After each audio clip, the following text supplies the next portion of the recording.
ఎంత మంచి సినిమా తీసామన్నది కాదు, ఎంత బాగా ప్రమోట్ చేశాం, ఎంత క్రేజ్ తీసుకొచ్చాం అన్నది ముఖ్యం.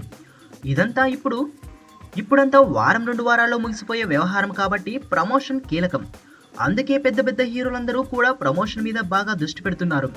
తమిళ హీరోలు సైతం తెలుగులో విడుదలయ్యే తమ సినిమాల విషయంలో, ప్రమోషన్స్ విషయంలో చాలా జాగ్రత్తగా ఉంటున్నారు.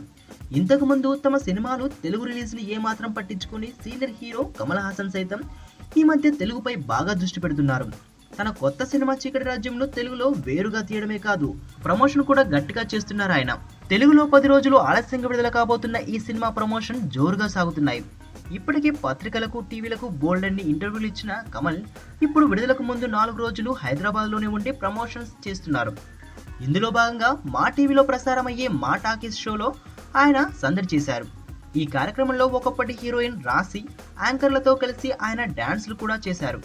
ఈ షోలో కమల్తో పాటు చీకటి రాజ్యంలో నటించిన మధుశాలిని, రచయిత అబ్బూరి రవి కూడా సందడి చేశారు. ఈ శుక్రవారం చీకటి రాజ్యం విడుదల కాబోతుండగా ముందు రోజు అమరావతి, హైదరాబాద్లో స్పెషల్ ప్రీమియర్ షోలు కూడా ప్లాన్ చేస్తున్నట్టు కమల్ తెలియజేశారు.